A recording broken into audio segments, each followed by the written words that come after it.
I really enjoy a game that rewards you for just mindless exploration, and I feel like Avowed does that so well. I'm only a couple hours in, guys, and I've discovered a lot of gold tier like weapons and armor, and I'm honestly barely in the first couple hours of the game. Like, I'm doing side quests, I'm just mindlessly exploring everything. Like, I'm not too far into the story yet, and man, I just love that you can go behind like a random waterfall or find like a hidden cave, and you'll find some really good stuff.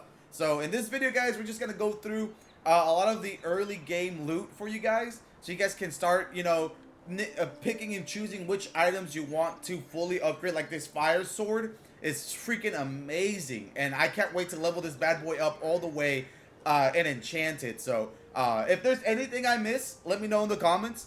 I know there's still a lot for me to explore, but I feel like I got a good bit of stuff to show you guys that hopefully will help you in your journey in Avowed in the early stages, because there are already some spots that are a little difficult, that I've died a couple times already because I have just common weapons and common stuff. So now I feel a little bit more prepared, and actually feel really nice that that with all the exploration, I got all this really cool high level armor. So hope you guys enjoy, and let me know how you guys are doing with Avowed. Let's get into it. Start again by the dock, and you're gonna follow my exact path right here. We're pretty much making our way over to the Fellowship Harbor for this next piece of legendary armor. Once you're in Fellowship Harbor, you're gonna look for two gentlemen talking, and you're just gonna jump off the edge. You're gonna find an entrance to a cave. In this cave, there's gonna be a couple, phantom creatures are pretty easy to take out, and you're gonna find pretty much a closed door. Once you find that closed door, you pretty much have to go back to the beginning of the entrance and look through the cracks to find one of the explosive barrels. Once you blow up that barrel, you're gonna be able to open the door and unlock the legendary chest to get yourself those Wayfarer boots.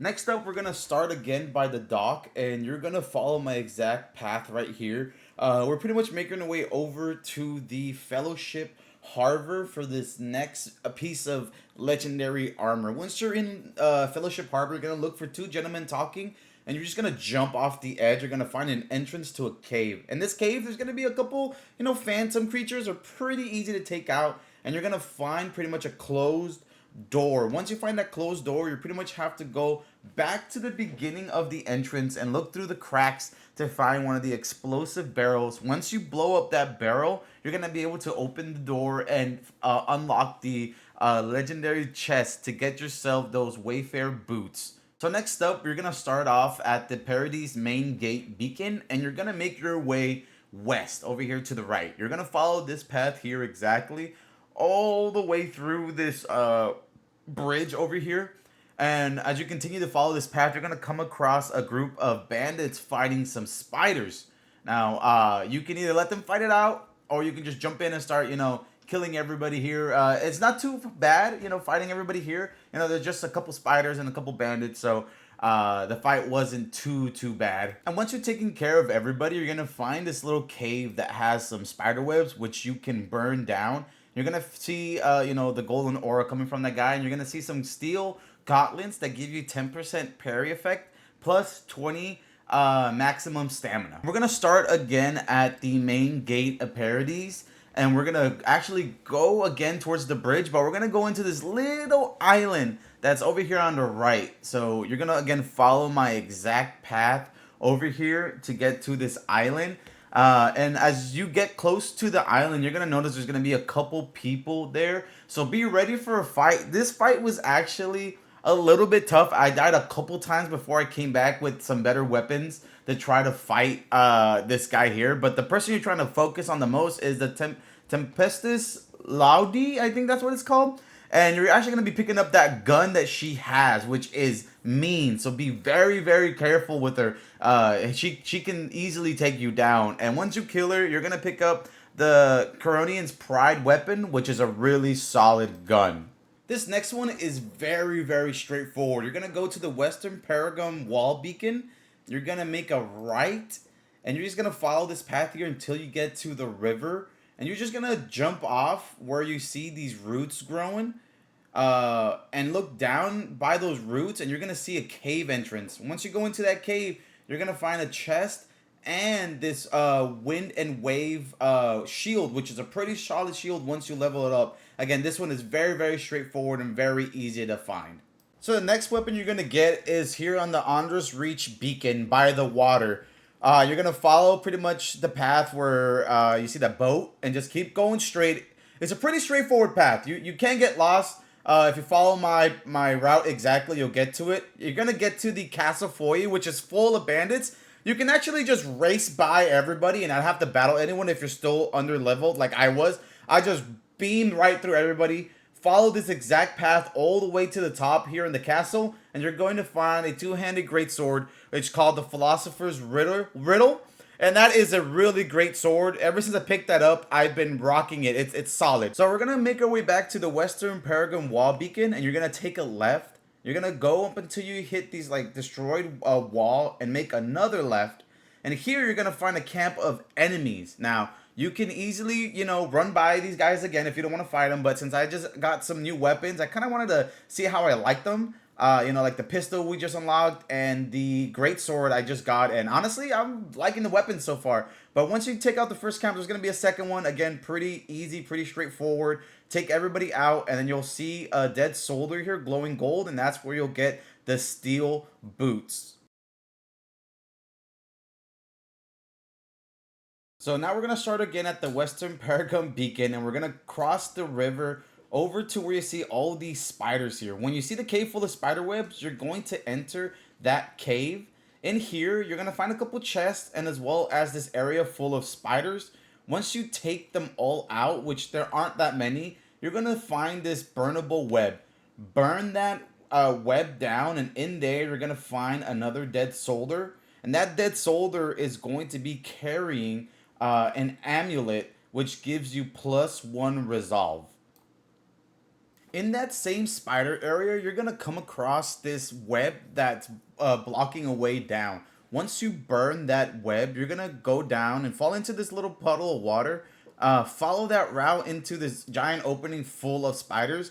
You're gonna see a dead soldier there as well. That's gonna be an armor set. But if you kill all the spiders, you're actually gonna be able to do a bounty boss, which will give you pretty much a bounty treasure once you kill it. Again, this is optional, but I decided to take it down. Once you take it down, this is where you're going to get the steel Garrett plate armor set.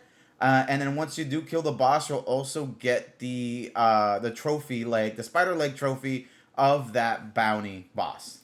So again, we're starting at the Western Paragon Beacon, and you're going to follow this route all the way across the river. And we're actually going to go up to this staircase. You're going to follow this staircase all the way up. Again, we're following my route exactly here.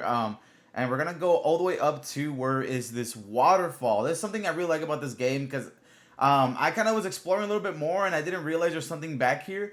As I go through, you're going to find this chest here, which unlocks the Ondana's Grace, which if you wear that ring, you slowly regenerate while wet, which is a really cool ring. Now, in that same area where we climbed up the ladder, you're actually going to keep going straight instead of climbing up that ladder. And you're going to go over here to the Overgrown Frontiers, but you're going to keep going straight. You're going to make a left over the Godlike Ruins. And in here, there's going to be another bounty trophy or another bounty boss that you can take on, which is this little like dwarf guy in the Godless Ruins. Now, this guy wasn't too hard to beat. Took him out fairly easily, but you will be attacked by a bunch of other bandits and stuff like that. So be ready for a bit of a fight, but it wasn't too complicated. Again, I'm having fun with these new weapons that I've been unlocking. I'm just absolutely vibing. And once you take him out, you're going to be able to get this tooth, right? The bounty trophy for him. And Shearths in the Summer, which is a dagger, which you can have a regular blade and the dagger and dual wield those, which is pretty cool. And now we're making our way up to the Northern Farm Beacon. Once you make it here, you're gonna take a right up this hill here. You can just follow this path, and once you see that little hill, you're gonna go up there. And this is going to be another bunch of enemies. Again, you can skip these if you'd like, but these are actually pretty, they're not too hard enemies, so you can probably just burn through them very, very easily. I know I did. They weren't too difficult to beat. But as you progress through here, you're gonna make it all the way over to an orc boss, and his name is Ralga. And he wasn't too hard to defeat. I mean, I've gotten a bit of weapons so far and stuff, so like I've been having fun just burning through everybody. Level 2, again, not too difficult to defeat, and once you do beat him and take his head, which I like that's the trophy, behind him you're gonna find the 7 strivings or stringings. This seems like just like a weapon with like a piece of meat on the side, but man, does it do some damage. I was using him later on, you'll probably see it in the next video, taking out some enemies, and it does some damage. I really like this weapon. I recommend you guys pick this bad boy up as soon as possible. And now I'm going to show you guys how to get the flaming sword. This has got to be one of my favorite weapons. You're going to make your way back up here to the northern farm beacon, and you're going to follow the pilgrim's path. And you're going to talk to these characters here. They're going to pretty much give you like a bit of a side quest that you need to do to enter this cave to talk to this cleric or this, this oracle guy. And once you go in there, it's pretty much straightforward. Like, it's all linear. Like, everything that you do is going to lead you directly towards the dude with the silver dude, right? Once you get to him, he's going to actually send you through a whole nother mission for you to get like a relic for him. Once you get the relic, you're going to have to fight some mini bosses to make your way out. Again, this is a really nice little quest. Don't forget to like explore all around, guys. There's tons of materials for you guys to upgrade weapons. So if you're doing this quest, it's great because you can get a lot of great stuff all around. Don't forget to bring either your electrical grimoire, because you're gonna have to like power up some stuff, or if you did get the gun that I have right now beforehand, you can actually shoot it and it'll activate all the electrical stuff. But just a heads up during this quest. Again, once you come back with the relic and you just refuse to give it to him because he's got some shady things, you're gonna fight him. And I thought this fight was gonna be a little bit hard, but again, we have like high level weapons and we took him out pretty easily. And then we unlocked the last light of day sword, which is super dope. Again, one of my favorite weapons in the game so far. Again, I'm only a couple hours in, guys. I've been having lots of fun playing Avowed. Let me know if this was helpful. Again, if I missed anything, let me know. And I hope you guys continue to enjoy your journey through Avowed. Thank you.